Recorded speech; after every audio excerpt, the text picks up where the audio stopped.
Hello, everybody. One quick second, I was just reading a little alert that came up here in StreamYard. Sorry about that, folks. I'm trying to be, we're trying to be on time, and we're trying to be a little more streamlined in the new year. So, but that was a slow start. But anyway, Happy New Year, everybody. Welcome to the Gig App Podcast by Para 2024 this time.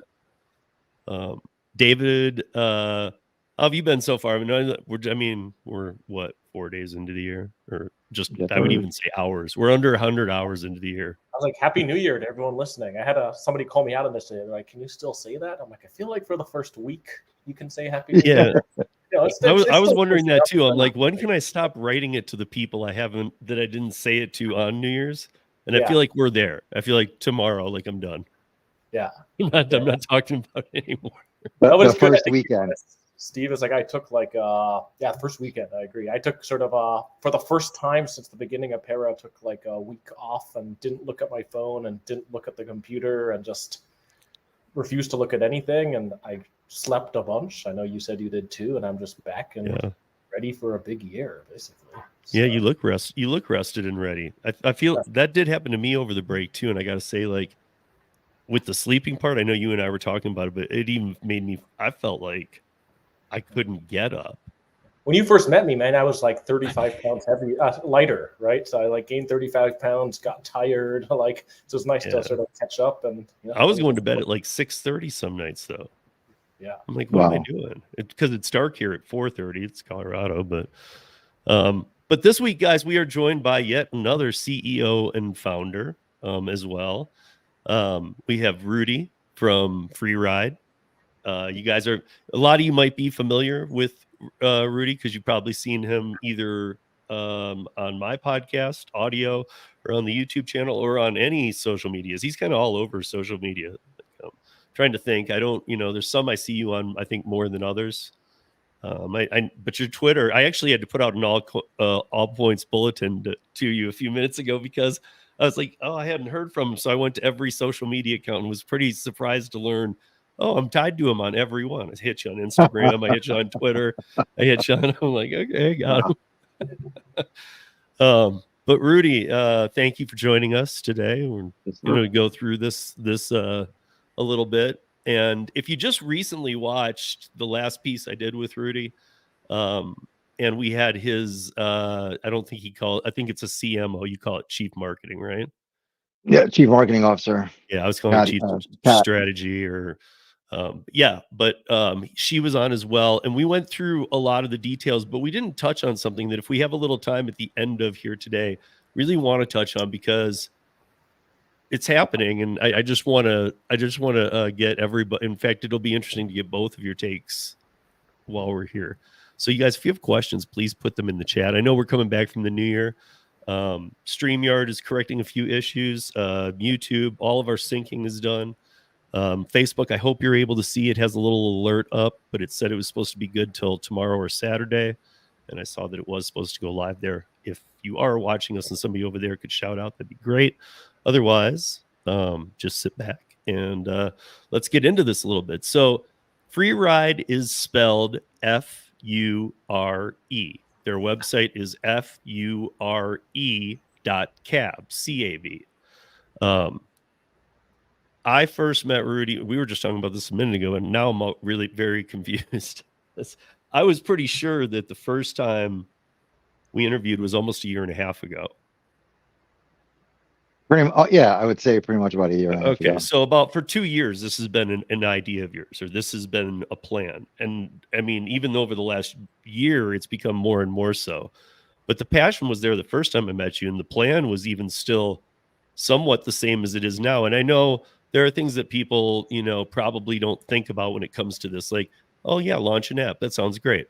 Well, you got the launch date. You got your government red tape. You got hoops. You got rideshare pushbacks from the TLC. You live in Philadelphia, so you have scummy politicians that probably want some in their hand as well.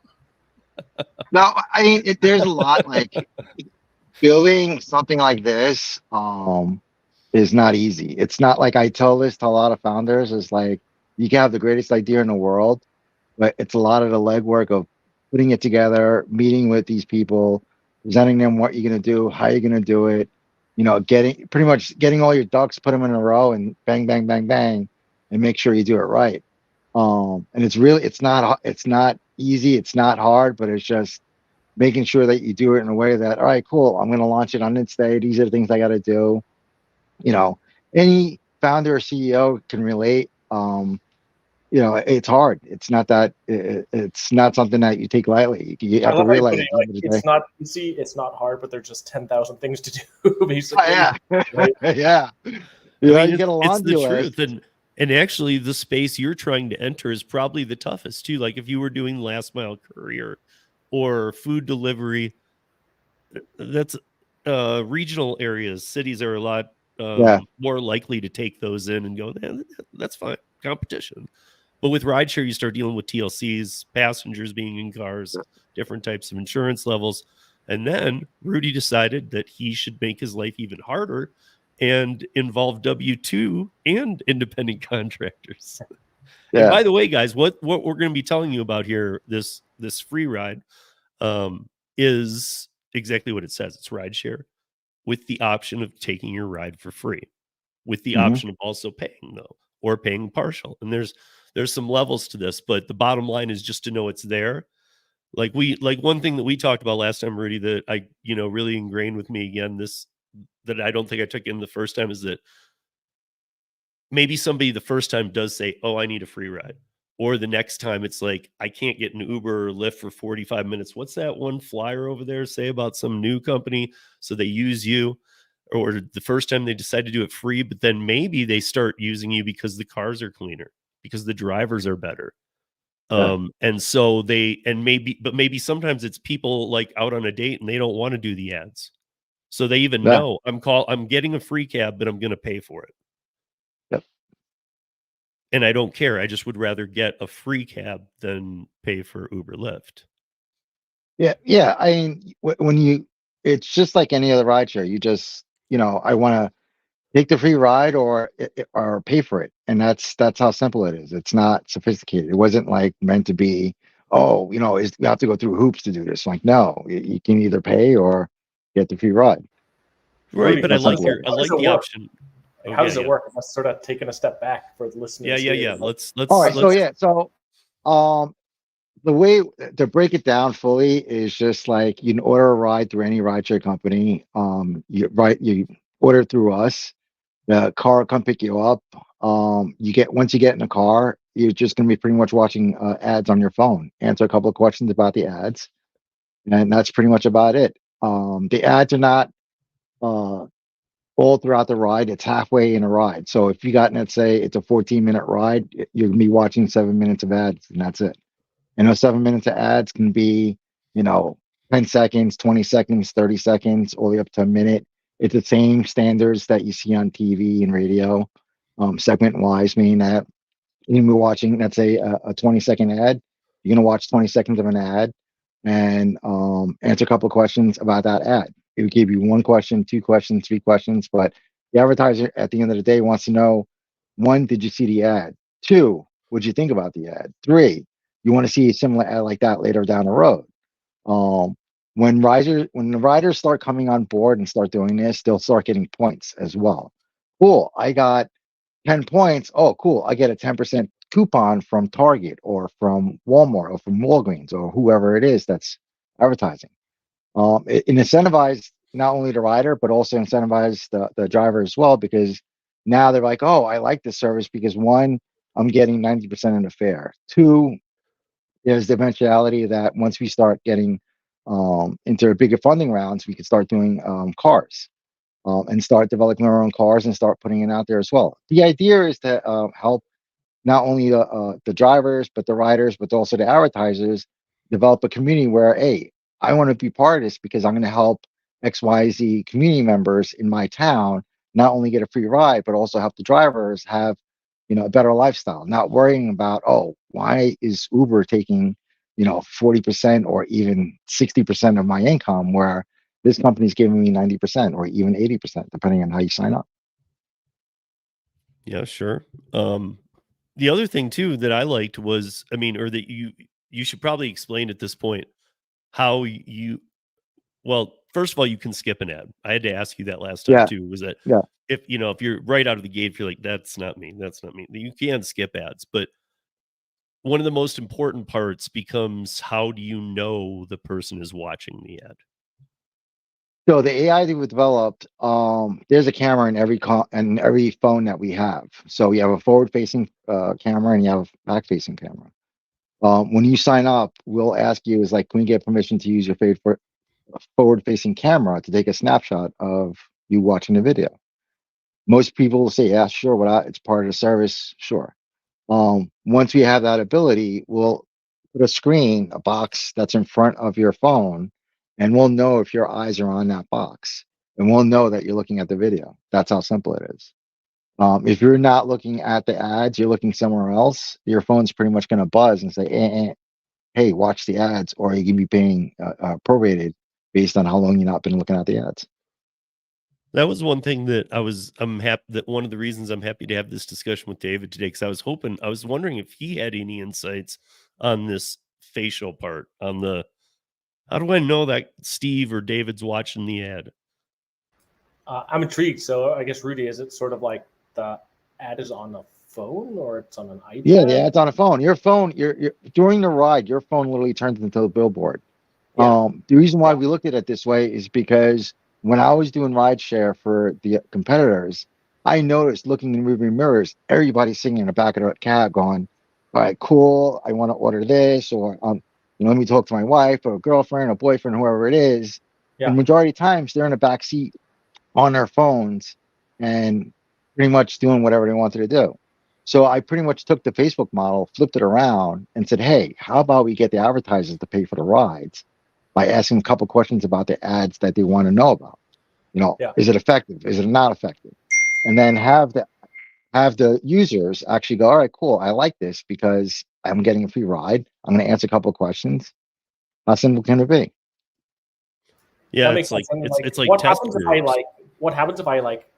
because it sort of makes sense, right? I mean, Steve, if you do like facial, like, if you use Face ID or something like that, I mean, I'm assuming Yeah. maybe plugging into a bunch of sort of like the base phone functionality. Yep. Everything's doing it now, though. I used to say Yeah. I'd never use it. Now every damn app, Instacart. I Yeah. don't use it much, but I updated it yesterday. It Yeah. made me do it for the I first know time. that you sent me a photo Yeah. of you like, covering your face, but it worked. Remember you Well, said that like was that? Uber, but I'm saying Instacart for the first time ever made me do I mean, they all are now. Yeah, well, they're doing it because, like, one, I always heard this from drivers where, hey, I want to drive for Uber, but I don't want to be part of the program. Let me rent your phone for a couple hours. But And that's the the idea, problem is we still, I mean, not to jump way off subject, we still have millions of illegals on these apps, and they're not the ones being facial recognition checked because they're the ones taking DoorDash no tip orders. yeah, So of course, yeah. why would DoorDash check an account that runs 24 hours a day with 3 people, none of which who the account belongs to? Why would they check that? They would just let that run. No, I'm saying Deliver money. Yeah, I why know. would they wouldn't do facial recognition because they want you to keep working for no tips. Yeah. They want to get They're going to as do it to much me bang though. for the buck. Yeah. They're going to do it for everybody. It really depends on the algorithm itself, too, because what's going to happen is that they notice that you're doing it for today for a couple of hours, and all of a sudden you're not doing for another 2 or 3 more hours. Like, what's going on here? There's something weird. But then Right. when they see, they see an account that's running for 24 hours a day, 7 days a week, that becomes a question mark. Like, And takes no every human can order look no at. matter how bad. Yeah. That's the other thing. Like with me, they're seeing I don't take that much. I'm very But they'll select. still ping you, yeah, and they'll still ping you like, why? Who's Steve? Let's do a face ID and make sure it's him. It's I've been weird. doing a It's lot of really weird. testing with DoorDash. I got to tell you that I'm not 100% on the order volume that's coming through anymore. I'm not going to stand by that and say that you're still seeing a bunch of orders. Like I know I'm a low dasher, but all my correct numbers are in the right places. We'll jump Yeah. off this subject in 2 seconds, but I just want to tell you so that we all understand because David and I, driver rights, singular, driverrights.org. If you haven't been there, guys, you guys should go there and sign your name to that. A lot of people involved. But when I go to my stats at okay, when I go to my stats for DoorDash, I am at a 4.98 customer rating. I'm going to do acceptance last. Completion rating, 98%. On time or early, 93%. Acceptance rating, 13%. Now, Wow. acceptance rating, 13%, and I've done just over 1,000 dashes. So I'm like 1221. So, I mean, I've been doing it since 2000. All the dashers, they're going to be like, dude, you don't do any. I've always said I don't do any. I hate DoorDash. And it's kind of for this reason. Like, the only metric they're looking at is my acceptance rating, and yet the other ones are the ones that show how good a work I do. Yeah. It's And it's crazy. That is completely bonkers, because you sit there and like, the guy's a really good driver. He's picking up good, pickups, and he's completing them on time. But then when you look at the other numbers, it skews, I guess, on the algorithm itself. Is like, who is this guy? Like, let's make sure it's him. And it's kind of weird, because I had drivers come up to me and say the same thing. It's like, are you going to do that too? I'm like, not 100%, but it's just, it doesn't make sense to screen everybody every 10 minutes. Like when I was on Uber, every ride that I had for almost a week, I got screened for my face. I'm like, are you kidding me? What's going on here? Just to make sure it's me. I'd go a step farther, and I would tell you, knowing you and what you're trying to do, I'd say do the London way and really make it comfortable for people. Make them wear a lanyard, having a little RF reader in the back that it ties to the app. Yep, that's my driver. All the things that for whatever reason they want to pretend like they're safe, but they're not, and they just avoid these easy solutions. Yeah. Because when I've dug into those, it's not like money either. It really isn't. Like, it's not like an RF reader is expensive. No, everybody has one on their phone. And then the flip side of that too is that it could be set up in a way where it could be a QR code on a back headrest or on a door handle outside of the car. Like, exactly. Let me scan that QR code. On the window, is it my driver? whatever. Yes. Yeah, I'm good. I'm good. Yeah, I mean, it's just like there's so many other ways to do it, and now Uber Teen and all that kind of stuff. I won't even get into. I don't even think I asked you, but I'm imagining you're not allowing unaccompanied minors. Period. No, unless maybe some of your W-2 people are doing something related to school, and you do that correctly, background checked, like a what is it, hop skip drive. Yeah, I'd rather have hop skip drive do it, because they have more experience into this. Yeah, and plus they have the right insurance. I don't want to sit there and go back to my insurance company and say, Rudy's got 10,000 things to do. He doesn't need the 15,000 things to do with kids. But you could make the argument for this. You could make the argument though that at 10,000, what's 10,001? That's true. It's not like you're gonna go, I quit. That's it. That broke it. But okay, so you've got people watching the ads. You've got you have the both ways model. You have a model that allows people to do W-2, and I know that we've talked about this, but those people would have zones. Again, another great idea that you're doing, where the zones then are kind of not protected, so to say, but you're going to earn more money. You're going to get more trips. Because you're not going to let it even get to any. Of course, people need to understand there needs to be a little oversaturation, just spillage type thing. Who knows what? Yeah. But I mean, like the way the other apps do it, you're not doing that. There will be zones, W-2, ICs that can flex in. I mean, is there anything to that people should know? Like, will the ICs have blocks? Will the ICs be able to go on any time of day? Yes. Okay. It makes it, well, because you have to look at it this way. One, most ICs want to turn on, turn off anytime they want. They want to go into any zone they want. Cool. But it's also to help the FTs, the full timers, and the PTs, the part timers, go, hey, I want to work in this zone. I want to turn it on this time. Cool. What you have to understand is, like, if you're going to be a full-time driver, these are hours you need to really work, and these are the zones you really need to work. There is flexibility in that, but the ICs, all the independent contractors out there, they're like telling me, like, hey, I love the idea, but I want to turn it on and turn it off when I need it to. You know, I have a daughter I got to pick up at school, or I got to get groceries at the end of my shift. You know, some Well, people are no, like, no, that's why I loved your idea of the merging of the two, because I thought, okay, I don't know Philadelphia's layout. I've been there a few times, but I don't know the city's layout well enough to know. But like if somebody had a zone and was the W-2 full-time model, of course they don't have as much flexibility. And I can Mhm. see where they might have some, but of course not. But they're also kind of like the czar for that zone. Yeah, Like almost like the crowdsourcing to feed back to you and the company and say, we definitely have too many drivers here, which you'd yeah, probably already be seen in the data. But then maybe you don't even have to let them go. You just move them to a different zone. yeah. It's to be flexible enough to say, hey, this is where I want to go, this is where I want to drive, and this is how long I want to drive. That's But the that's why I flexibility see the built within. Yeah, W-2s of in the way I see it, that's fine, because of course they should have to do what you're asking. Their W-2s, they're being paid regardless, plus tips. yeah, But if you're saying, hey, I need you here, and then you expand a zone or move them over a bit, or that's to make sure that all areas are always covered.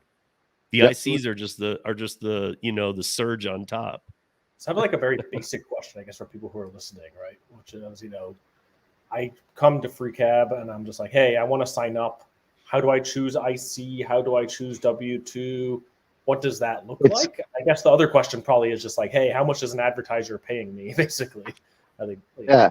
So, for the first question is, it's the same process like you fill out a job for any job. We're going to ask you on, on the top of the list, like, do you want to be a full-time, part-time, or IC? And it's really your option on day one. Once you're vetted and you're on the platform already, then you can literally switch back and forth from going from a full-time IC or a part-time driver on the app itself. Because some people are like, oh, you know what? I see doing this full time. I think it's great and all that, but I'd rather become an IC. Cool. You can switch on and off whenever you want. Now for the other second question for the advertisers, it's really based on per ride. So if I'm an advertiser and I come onto the platform and I want 5,000 eyeballs to look at my ad, you're gonna be paying 5,000 for 5,000 eyeballs. And the price varies based on market as well. So it could be, let's say, just for hypotheticals, it could be 20 cents for every ride. So if they buy 5,000 rides, it'd be 20 cents per ride. And then that gets split up between us. We get 10% of that, and the rest of the 10 cents, the 90 cents goes to the driver. I'm like, how many advertisers do you need to at a time to pay for a ride? Then basically, is there like 5 advertisers, 10 advertisers? Like, what does that look like? It really depends on how long the ride is.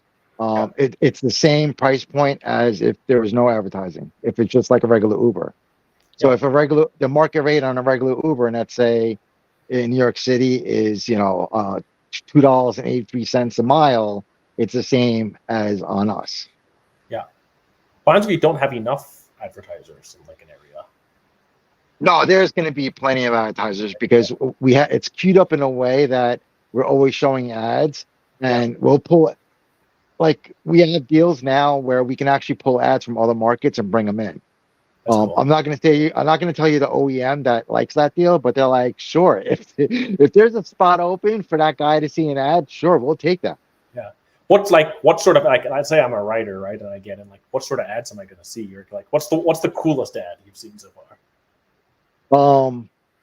The ones that I like the most now are the Audi ads. Most of the Audi ads that are there now are pretty cool. Um, Target has a really bunch of really good ones that we're gonna start putting out there that are gonna be really interesting. So it's sort of like when Target comes on board, most of the ride is pretty much all Target. They're all gonna go, oh, this is literally a targeted ride, and they're gonna see stuff from Target, what's Target selling. Oh, I want to buy that product right here on the app, or send me a link on my phone and I'll buy it later, or I'll get a QR code at checkout, and they can actually check out with 20% off, 30% off, whatever Target wants to give them, and they'll get it at checkout. See, I was saying, David, to him that like make it so that if they get out of the ride and whatever his QR code for, let's say, let's go big here and say Adidas or something. Adidas gives a 10% off coupon and says, yeah, you can use this in the next 48 hours. But if you do it during the ride, it's 25% off. Yeah. Or 20. Yeah. Yeah. I guess my point being, like, I wonder what that might do to some things too. Like, all of a sudden they see that offer and they're like, yeah, sure, send me the QR code. And then a secondary pops up and says, well, if you buy it right now, it's 20%. Oh yeah. I'm not trying to be a marketing No. trickster here, guys. I'm just saying that, like, But I mean, that obviously stuff you're works. interested I mean, in the that's- product. No, but it works.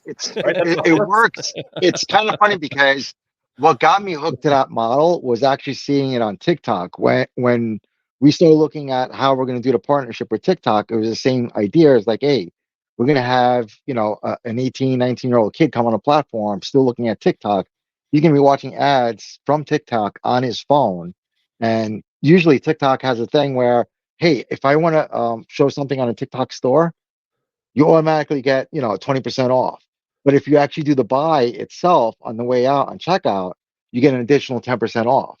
And I noticed this. I was like, yo, I'm getting 20 now. And then when I do the checkout later, I realized I got another 10. I was like, yo, I got 10, 30% off on a baby mini cell phone camera. And I was like, what? I got 30 cents. Then I realized that we can incorporate that as well into our platform as well. Yeah. I mean, yeah, it's just so limitless. I was just looking at the website before we came on here too.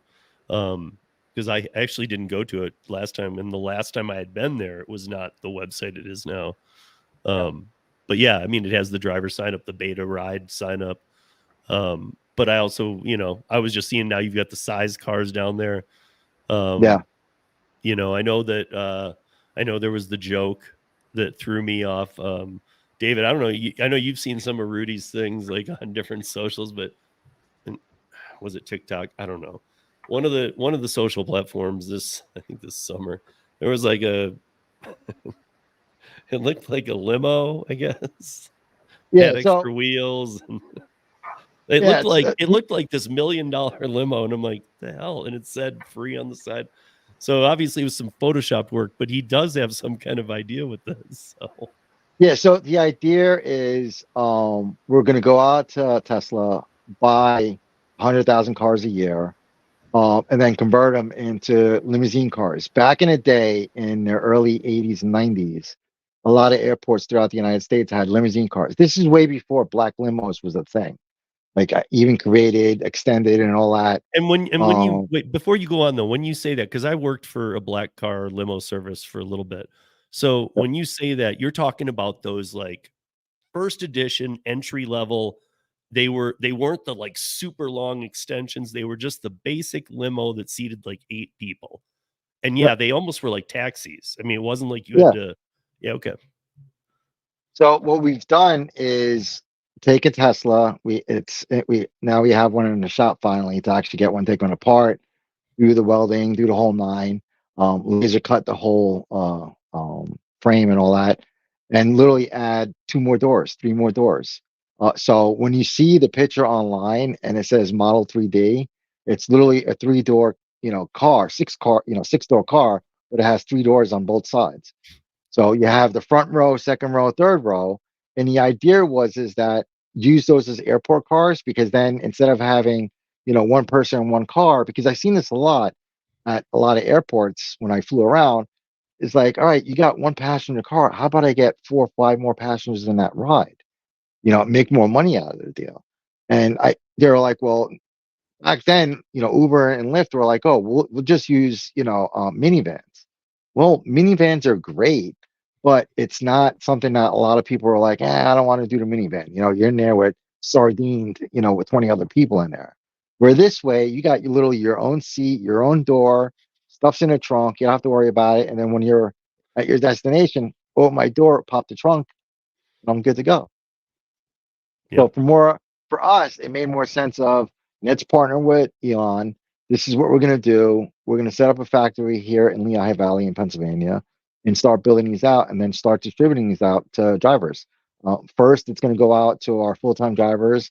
Then it's going to go to our part-time. And then eventually the ICs are going to start getting them as well. You better watch it with revamping those Teslas though, because you screw that battery up, and they're gonna be like, "What the hell did you do to this car?" I just yeah, Dave. I just opened a picture of this and it's making me chuckle. I'm like, hey, something like I've seen them here on the Yeah. A lot of people are like, how are you going to do this? And when you, there's a couple of people, YouTubers out there that we talked to, and we said, this is what we wanted to do. And they said, well, these are the things you got to do in order to make this thing work.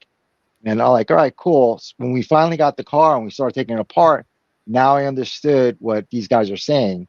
The battery part, the battery thing that you were saying, it's actually kind of easy. Just drop the battery, put the battery back in, and either if you wanted to, and the text out there is add another row of batteries.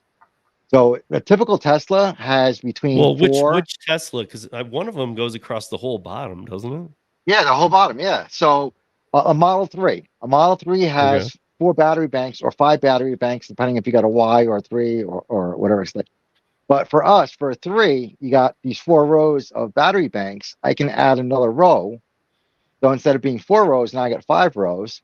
And then my range on the that car extends another 300 to 400 miles because now I have more battery in the car to go further. Yeah. No, I get it. I got a question, Rudy, which is I'm keeping up with the sort of like simple questions, and then I would love to get to like how you decided to start this. Before we get there, that's on my end. Like, you have this limo, you have a bunch of people in there. Everyone's supposed to be like, watching these ads. I also know, like, I drove Uber pool in Vegas in the way back. You have a bunch of drunk people trying to like fight each other, hook up with each other, like, talk to each other, flirt with each other, all of that crazy. So you're in the limo and everyone's supposed to be watching these ads, but they decide to start like chatting and talking to each other. So like no one's looking at them. Like, what happens? Like, how does that work, basically?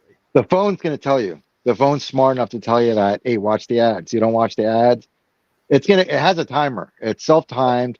It's going to know. It's going to say, like, after a couple of seconds, like, you don't watch this ad, you're prorating. You're going to be paying for the ride. That was the other thing. It's like, hey, you're going to pay if you don't keep looking, basically. Well, but that's the other thing too, David. You can do the free ride, and if I remember right, Rudy, you see the price up front.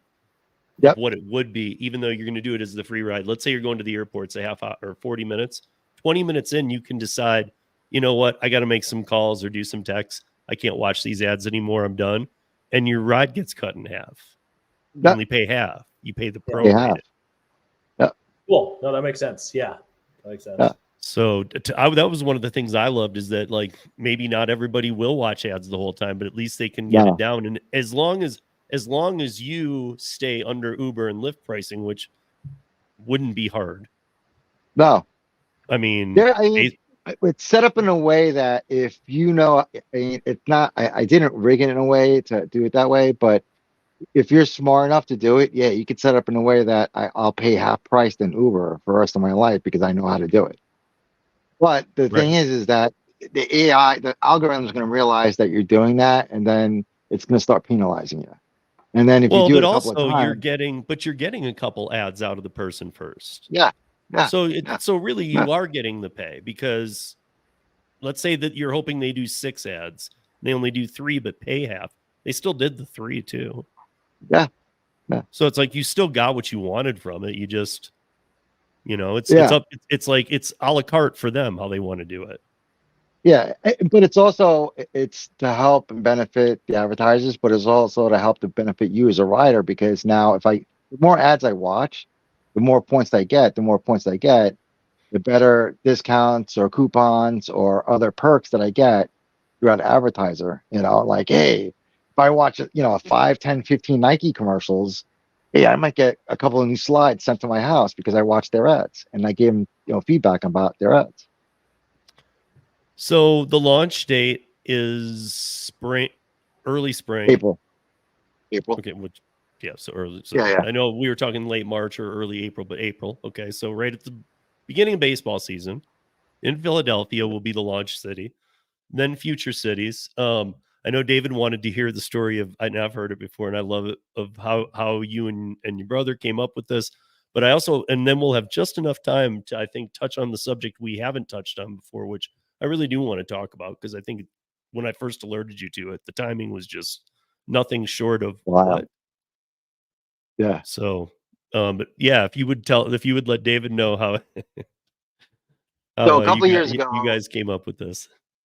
yeah. So a couple of years ago, I was at a bar. Me and my brother, we got lit drunk, smash drunk, and the question became of, how do we get a free Uber ride home? Because I had enough money in a bank account to pay the bar tab, but I didn't have enough money to actually get an Uber home. And plus, I didn't want to use credit card because my credit cards are already maxed at the time. But I was just like, oh man, like how am I going to pay for this ride? So the question popped up of, how do we get a free Uber ride home? And then ever since then, it just became like a complete journey of building this out, putting the right team together, using the right tech to actually build this out, figure out what markets we're going to go into. Like there's literally like early in a podcast, like, here's 10,000 things you got to do in order to make this thing work. And we're getting there. So we're finally, getting to launch this next year, or this year, I should say. Last year, it was a couple of hiccups with a couple of team members, joining, and then a couple of technology pieces that we wanted to add on that became a little hurdle for us. But now we're finally, launching this in April, and I'm excited. A lot of investors that we talk to are like, "Hey, you get this thing going, it's over for Uber and Lyft." I'm like, not really, because they're still going to be around because Oh people are yeah. still not going to go, I'm Well, not sure about Uber, watching ads. maybe Lyft. Yeah. I mean, like I said in our last pod, last time we talked, I was like, I was really interested in buying Lyft, on a stock trade. But the more I look at it, the more we realize, like, if I do that, I'm going to incorporate a lot of the problems they have now. And I don't want to incorporate those problems. I'd rather start from a clean sheet completely. Yeah, I wanted to buy Lyft too, but I only had $23, not 27 in my wallet. So I told them we could trade yeah. some, but I don't know. Yeah, it got, What was it? it, Hoopty yeah, ride? it was like, yeah, Dave. No, I was saying Steve has a hoopty ride. What was it? Yeah, that's my domain is hoopty. I just bought it for shits and giggles. And then I think I spelled the way that people, like what a hoopty like car, like back in the day, right? A hoopty. I think I spelled it like, I don't know how people would spell it, but I think I spelled it wrong. HOOPDEE is the way I did it. And Yeah, I'm not sure that, that's okay, the old I way have of no saying it. idea. But so my point was that, you could list your cars on there and you could say, hey, $1 a mile. Don't know if I'll get you where you're going. My car breaks down a lot. Your profile could literally say things like this, and you could be the most discounted car. Or it takes a good push to get it started. So I'll need Running your start. assistance, but I do it for 25 cents a mile. Like Hoopty, like basically all the derelicts from Uber and Lyft that get kicked off. Like, just come over to Hoopty. Yeah, I Would forgot start my about car that. like Then my I'd probably have to Princeton. use Checker, and all these people wouldn't pass because they'd all been kicked off recently. I don't know. Yeah, I think Yeah, your Checker. ideas. The whole thing with Checker is kind of interesting because the way they have it set up, and then from what they've told us is that they have a unique system in place to actually bring people on and kick them off. And then the way they explained it to me, I was like, this is crazy because you're literally, like, what's the recourse does a driver have if they find out, oh, this guy's been moved 10 times and his address doesn't match from his documents and all that? And I was like, well, is there a human in place? And she's like, no, a lot of this is automated already. I'm like, no, I don't like that. I don't like that because what if there's an actual legitimate problem where the driver did actually move, 2 months ago, now he lives in a new city, and then it's automated. Where's the checks and balance to make sure that the guy's legit? And the guy is legit, and he comes Yeah, after me legally. I'm like, oh, you guys said one thing, and then that's a problem. I don't and like that. even then not only you're putting it out there as like some hypothetical. We know this in a mass wave happened this summer. Yeah, If you yeah, lived somewhere 8 years ago, David and I have talked about this a few times. If you lived somewhere like 8 years ago, especially a different state, and you moved, very likely your Checker background check can get tripped up real easy. yeah. Yeah, I know. You don't Even have to if you're tell like, me. dude, what are you talking about? You've been sending taxes to my address here for 3 years. What do Yeah, you know yeah. where I live? I have an ID. Like, you still can get tripped up. I mean, you can also get deactivated because they ran a wrong social security number on you and just deactivated you and didn't explain it. So yeah, check. I don't know. Seems like that's a good thing for somebody to go into in the United States is the new checker. You There's a know, couple of them out there. Y Combinator funded a couple of them. I can't remember the guy's name, but but they get more um, expensive. I'm talking about one that can get in there and be, can go at them on that price level. yeah, But yeah, one thing that I'm glad we get to talk about this because we always talk about what you're doing, and yes, that's launching. And guys, there's a couple other videos you can go check out. But I'm glad David's here today. I'm glad you're here today, and I'm glad we finally get to talk about this because I think we have just enough time to do this. So Rudy, about a year and a half ago, and I talked. We've stayed in conversation since. I've been following what he's doing. Um, and in I think it was May, I emailed him and I told him that the first video we had done that was about a year prior had seen a spike of like 5,200 views. And like I know that we know some channels get spikes like that on videos, or maybe even potentially, I don't know, who knows how some of that happens. And I know algorithm can catch it too, but this stood out so much. And it wasn't just like one of those, like somebody planted some views in there either, because it came in at like over a weekend. So it, to me, it almost looked like a project. And I was like, I had to I had to connect it because a couple days before that, we had done the live roundtable or this or something. And we were talking about how Uber had just, and this is in May or late April when they started talking about it of 2023, that they were talking about his idea exactly. Discounted rides for watching ads, or free rides for watching ads, either one. About 2 weeks, week and a half after that, that video that Rudy and I did spiked over a weekend. Got like 5,000, 4,800 views or something. And the reason that I know that it was legit, that there was a lot of legit view in there, was because there was a lot of watch time hours. And for a 10-month-old long form video that was an hour, 15-minute interview, it was weird to be seeing an average watch time of 20 minutes plus for 4,000 people over a weekend. That's pretty strange to me, because that tells me that, I mean, so I told you right people away, are dude, interested. this article, there's other Yeah, articles, they're doing this, or they're looking into it. Here's the company they're looking to work with. Now they're like spiking my video and looking into this. I mean, there was just too much connection. And I yeah, know that, you had talked to some people who were like, yeah, well, I mean, and I guess I get it because it is Uber. And, going back to what I said about, like, launch date, government hoops, red tape, TLC pushbacks, like, it's not like you can come in with an idea and go, hey, they need to beat it. For those that don't know, like, patents aren't that easy. And they're no. not easy to like say, hey, this is what I'm going to do. And nobody else in the world can do it. Like a patent it's going to be like the littlest variation can usually defeat a patent. Yeah, all it takes. All it takes. So I don't even know if I've ever asked you, but is this, I'm sure you have a lot of things patented, but obviously that can't be patented. No. Does that So the concern way, you that they do that then? Or no, no. Well, I'm actually happy that they actually are trying to copy us. Because one, it adds valuation to what we're doing. Meaning that if they're going to try to do it and try to replicate it, that means that when we go launch, people go, "Oh, they're doing the same thing we're doing." I was like, "No, no, we were the first to put this together, and do this." On the flip side of that, people are going to look at Uber's model and go, "I still got to pay for it. I'm paying less, yeah, but." Would I rather watch the free rides and get them free as opposed to paying for them?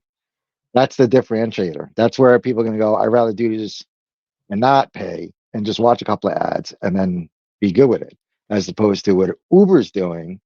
They're looking, the way that Uber has it set up now is that you have the option of going, all right, I'll watch a couple of ads on the screen in front of me on the tablet, watch a couple of ads, and pay less. But that market, that model is not going to last long because people are going to realize, like, hey, there's a company out there that's doing the same thing, but it's free. I don't have to pay. So it's kind of cool because then people are going to go. I would suggest putting on your website, like right now, like days to launch, and then right beneath it putting like how many days go by, like in some kind of clever wording on before Uber tries to copy this, so that people see it now. Yeah, yeah. Oh, Uber is going to steal this, there's and then when it comes out, they're like, "Oh, they did do it, and he had it on the website that whole time." Like I would get some pre-jump because we know in an overnight Uber can launch a new feature. Yeah, they can. I mean, I'm not surprised that they'll copy the idea to the extent where that. But the only thing they won't be able to copy is the process, how the process actually works in the back end to make the money.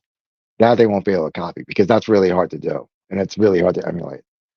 Right. At the end of the day, I'm excited that they actually try to copy it. To me, that's very impressive because one, they'll have the money and manpower to do it, but two, to actually try to replicate what we're doing.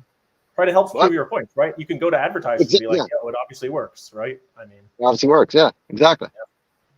Yeah, like I'm all for healthy competition, but this is an example of unhealthy competition in my book.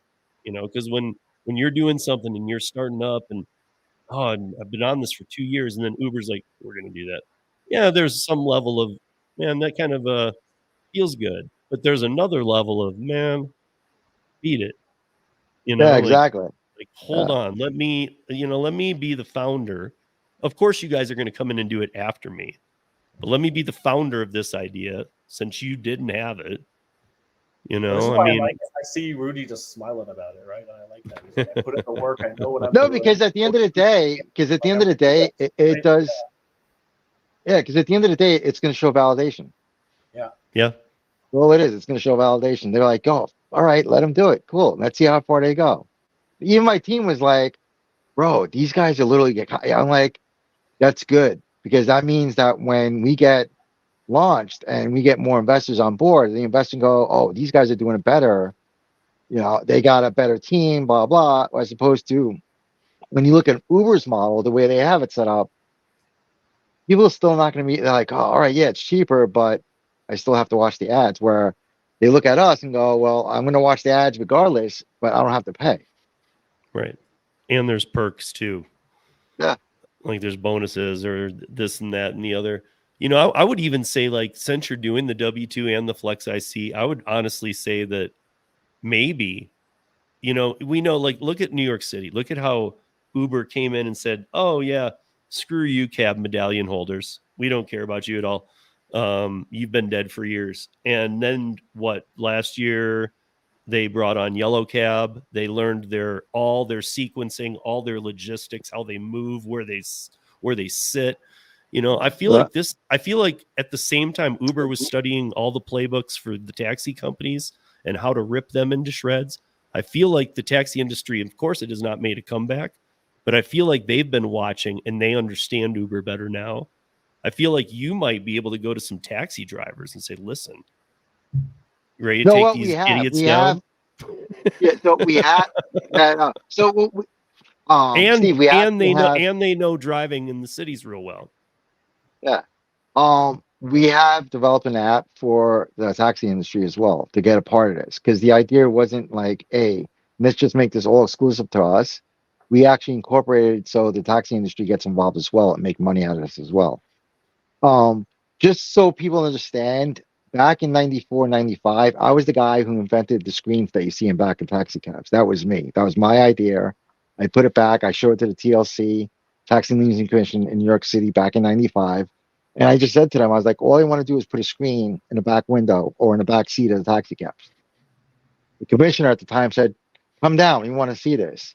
And then ever since then, the rest became history, and I know TV, the ins and outs of, like what, like the Vegas TVs and cabs, like just ads. No. You know the little video screens that when you look in the back of a cab, you're sitting in the back seat and there's a little video screen there. Yeah. That was me in 94, 95. I'm trying to think of what screen it is. Maybe, I mean, Have you not seen those? Like the screens at the back of the cabs that like they play Good Morning America on them, and they Oh, okay, yeah. Yeah, so it's like That was like me. the gas station ones. Okay. Yeah, that was me. Yeah. I put that Okay. together. I put the programming together. I put the network together, the design, how they're going to get fitted, how they're going to look and feel, the touch, the whole thing. That was all me. So when I got into this thing, I was like, since I know marketing, since I know advertising, since I've been doing this for God knows how many years and got out of it, started doing something else. And it's like, let me get back into this because I can make a lot more money doing it this way. Um, then I was like, all right, we can actually pull this off because there's a need for this. There's people at the end of the day, people are getting sick and tired of paying surge pricing. And when I explain to them what we're going to do, they're like, bro, sign me up. I don't want to pay for this. No, I don't want to pay $90 rides no more. I don't want to pay $60 rides no more. So then it Mm-hmm. became more of a mission of, hey, if I can remove that cost and allow you to have more food on the table, sign me up. Because that's what's going on now. That's what's happening with humanity. Humanity's going, I need to Right. get to And work. if those people in the chat are wondering, well, dude, if you're not doing surge pricing, how are the drivers going to make as much as on Uber Lyft? You guys are already missing the point because he's given the drivers 90% of the take. That's always in a no surge situation, that's always going to outweigh even a multiplier surge. Because like Yeah. David was talking about these days, like he heard us talking 80%. He thought we were talking about Uber's take. Oh, Uber's take, like when I show this to drivers and they do the math, they realize they get upset real quick because they're like, what do you mean it's 40%? It's like, bro, they're taking 60% of your fare right onto you, and you don't even know it. And when they do the math, and then I had a couple of guys come back after an airport run, and I said, did you get a screenshot of the rider's pay? They're like, yeah. I was like, she paid 280, and what'd you walk away? $90. Where's the other $100 going to? It's not going to you. It's going to them. Mm-hmm. He got mad. That driver got really upset. And Yeah. now a lot of these drivers are starting to realize, like, yeah, it doesn't make sense because, yeah, they actually have an overhead. They actually got bills to pay and all that for Uber, I'm meaning. But for the riders and for the drivers, these guys are getting literally, no point intended, but they're getting beat up and murdered to drive. They're like, bro, you're making 40% and you're only getting $40 out of a $100 ride. I'm like, what? No. I should be getting more. That's why I developed this to give more to the drivers because at the end of the day, they're the ones sacrificing their lives to actually do this. So Yeah, for I us, mean, I don't think anybody in here knows it's not brain surgery to know why isn't the amount just fixed? Like, why isn't the booking fee or the service fee and the whatever fees they want to put in, because they'll do what they want, but why aren't they just fixed numbers? Why is it always dynamic? it's based Like, on market. Yeah, it's based I on know, but if I market. go to if I go to the Stupid. airport right now, I could maybe do it for $55. If I go to Friday or Friday evening or tomorrow morning, it might be 130. It's not even Yeah. kind of different. And No. it's not even a surge. It's just they know there's flights taking off. They're like pre-surging a Mhm. surge that never happens. It's like, what are you doing? Like you think it's going to be busy. You know that I need to get to my plane. You're going to screw me over. But I mean, it's just gotten so ridiculous. And then you got 85% of the people who are part-time. I don't think they ever look into this stuff. They just No, know they their don't. pay. They go work a Yeah. few hours and they cash out. Yeah. Well, there's drivers out there that I met that don't care at all. They're like, whatever, And then when you show them the math, they're like, whatever, who cares? But then there's drivers that have been doing it, 10 years since day one Uber started. And they're sitting there going, oh my God, like it's really 40%. And I'm like, yeah. In the beginning, when Uber first started, people were like, oh, I'm walking away with 60, 70%. That's awesome. But over Mm-hmm. time, it's getting worse and Well, worse and that's what we worse. say. That's what we say on the driver rights movement is that remember when it was 80%, Yeah. because it might have even been 85 in some markets, but when they got to 80, once they took that away, that took away the balance of being an independent contractor. Oh, totally. You don't have to tell me that. I know because from when I started seeing it, and then the more research I kept on doing into this, the more I realized, like, not to take away drivers from, my competitors, but just give them something that they really needed at the end of the day. They're human beings. They have families to feed. So Yeah. if you gave them the right amount of money to put in their pockets, they're gonna love you forever. They're gonna, die over and backwards and do whatever you need them to do. But the way Uber and Lyft and everybody else has it set up, it doesn't make sense because a lot of these, they're dying. These guys are literally killing themselves just to make a couple of bucks. Yeah. So before we get out of here for the week, Rudy, what's the final plug or pitch for Fure.cab and its launch, the website, whatever you want to do here in a brief wrap up? Yeah, Like if it's drivers, even for Philly, yeah. when should people look into it? When should It's gonna be the first week of Philly, or the first week of April in Philly, and then after that, about 2 to 3 weeks later, it's gonna be pretty much almost every city in the United States. That's gonna include Miami, Chicago, LA, and Austin. Once we get through those cities, I think altogether it's about 8 weeks. Once we get done with that, the first Philly launch, and 8 weeks later, we're doing the other cities. Then it's pretty much, it's going to be about between 4 to 5 cities every 3 weeks in the United States. So by the end of 24, we should be launched in close to about 1,250 cities. By the end of 25, we'll be launched in close to about 3,000 cities, including not only the United States and Canada and Mexico, but also in the EU. So by 25, we'll be in 2,000 cities by 2025. what's your beef with Canada? Oh, no beef. Like I said, yeah. It says we're gonna be in the States, we're gonna be in North America. Like it's kind of funny because people asked about that. I was like, "You doing Canada?" I'm like, "Hell yeah, bro! I've been in Canada a couple of times. I love the place. Ski up there, and all that. And Canada, Mexico, and then we're gonna go my home country, Brazil, next year as well. Do Brazil, Argentina, and a couple other couple other countries down there. But the EU is very important to us because two things. One, they have a problem out there with Uber as well. When I talk to a lot of drivers online from London, like they like you hear these guys in their voice, like they're so fed up with these guys. Dude, Like they're like, you can now book the famous or London black cabs through the Uber app. That's sad. and they're upset about that. A lot of them really of course upset they about are, that. dude. A lot of Of them are course they upset are. about that. If they think that going on the Uber app means they get the same amount of money, they're crazy. Like, of course you're going to lose some money by letting Uber rent you out. I seen that post that guy put up about the Canadian regulations. Yeah. They're kind of interesting. They're very close to the London Yeah. Toronto regulations.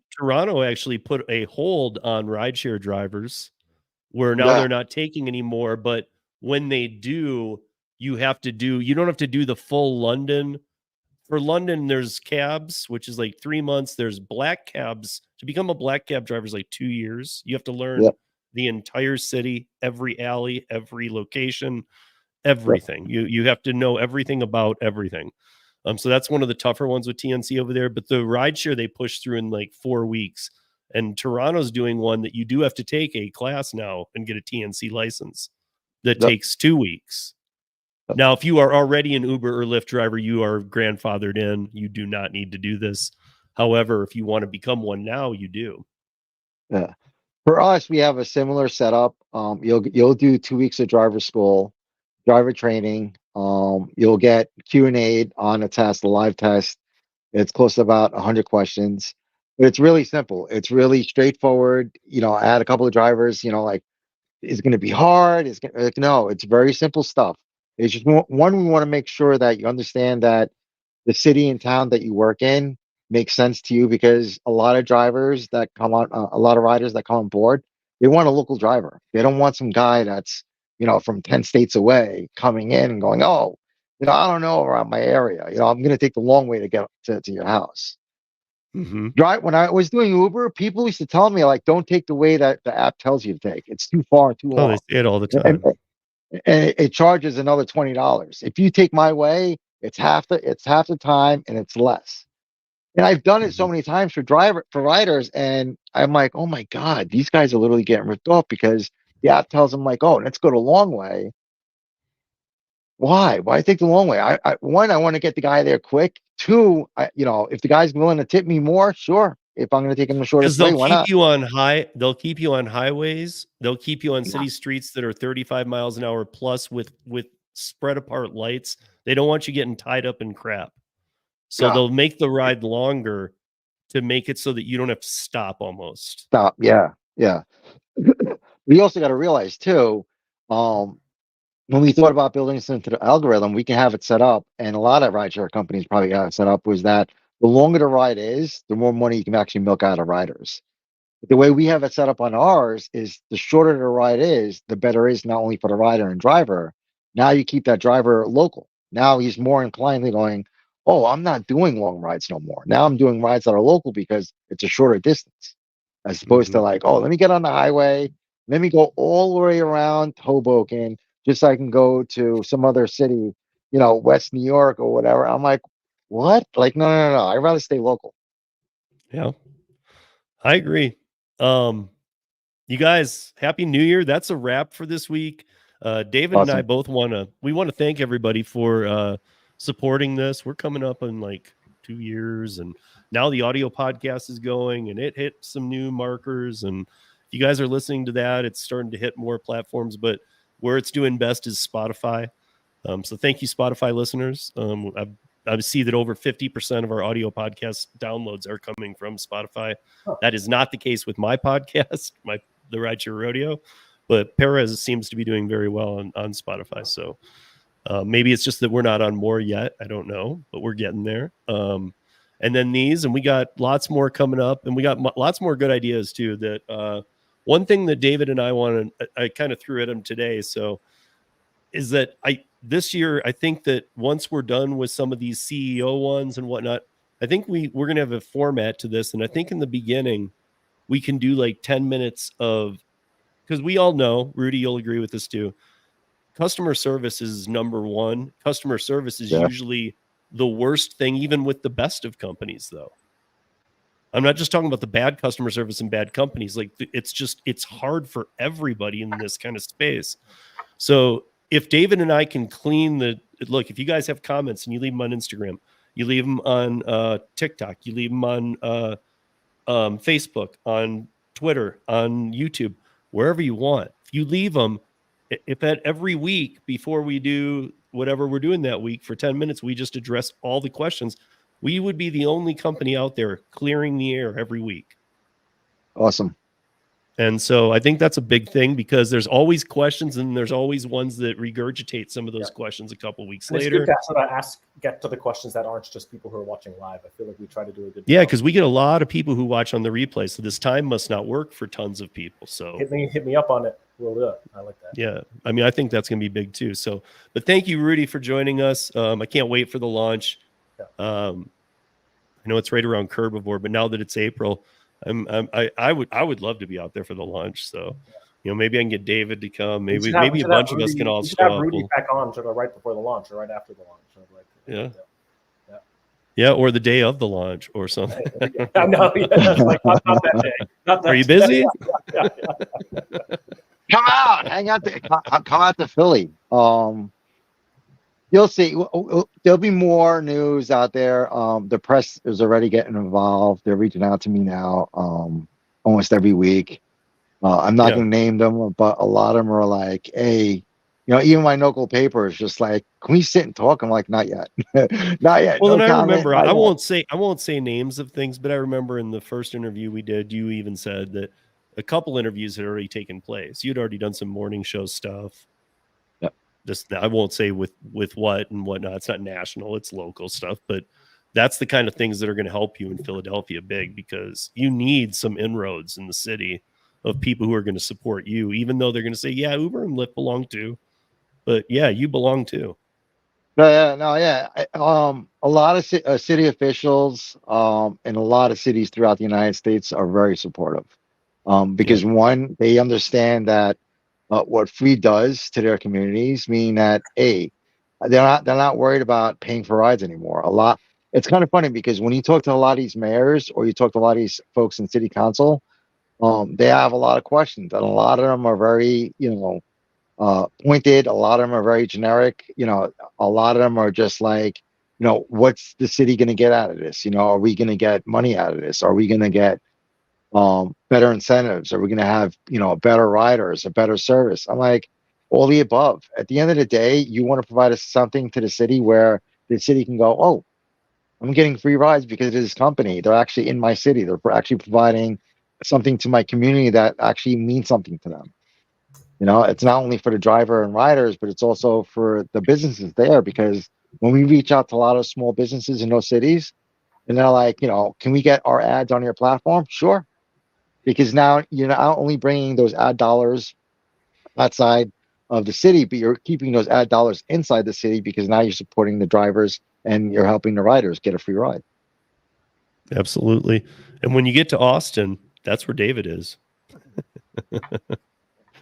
Yeah, I'm gonna be in Austin sometime. Hopefully probably March, the middle of March. I have some business over there I gotta take care of. There's a couple of investors. We'll get dinner. There's a couple of investors out there that want to talk to me because they're like, how are you going to do this in Austin? Because Austin has a really locked down for Uber and all that. So I know about that a lot. But it's also kind of a perfect storm. It's like David and I were talking about for 2024. I know a lot of you are feeling the pinch. I know a lot of you are out there hustling. I've been talking to some people since the new year. I know a lot of people are still, now they're hurting worse than they were before, and they're really scared. But like we were saying, and I'm going to stick to this. Look, Para 2024, but it's not just Para. Free.cab. Look into the other options. Get the Flex Association out of your head. You can still use the apps. Of course you can. But don't be as reliant on them. Look for more regional or city stuff or things that might not be in other markets, but it's in yours. Yeah. Start getting very creative, because I think this is the year of the smaller companies. I think even the investors, I won't go down this rabbit hole, but I saw a thing that said that even the investors had recognized right before the holidays that if Uber dropped beneath $60 at this point per share, they were nothing more than and this was all of their investors. They were nothing more than a transportation dispatch company with no technology. The first of the year rolled around. They're now, I don't know what they're at today, but they were at like $56.42. It was right after they said it. It went right under. They said we knew it was gonna. They now don't have any faith in them as any technology at all, and they only recognize them as a middleman to connect riders. A transportation company. And I know exactly the investor you're talking about, though. But at the end of the day, the problem for Uber from the beginning was like they're selling it as a technology company. Granted, yes. But over time, it became more of a technology company. It became more of logistics, taxi, other services. And then the investors now are starting to realize like, hey, they're only a glorified taxi company. That's all there are now. Right. And if that's all you're going to be, we already know at best with taxi companies, you got slim margins. So at best, we're going to make barely any money. And that's only if you focus on rideshare and quit all the other crap. So that's almost like admitting it too. Like, hey, we're not even going to make money on this anymore. Yeah. I mean, and it's funny they because, will. And, a lot of investors ask the same thing to me. They're like, how are you going to beat Uber? I'm like, well, we don't make money on fares. That's number one. Uber's problem from the get-go is that, hey, we make money on fares. You cut up that pie so many times, you're walking away with so much. 40%. All right, guys. Rudy, thank you. People, thank you. We will be back here next week, you guys. I'll connect with, when you come to Austin, let me know. We'll have a couple drinks, maybe not get that drunk, but we'll come up with great ideas. My email is maybe on you should my, get that drunk. Maybe you'll screen. solve the world's problems, No, but real, I'd love to see you in person. So. Awesome. We'll talk soon. But yeah, guys, thank you for joining us. We'll be back next week, and then we're here every week. And there's going to be some changes with the format, but you guys are going to love it. Have a safe week. Be smart. Earn smart. Don't waste your time on apps that aren't paying you for your time correctly, and your mental psyche too. Peace, y'all.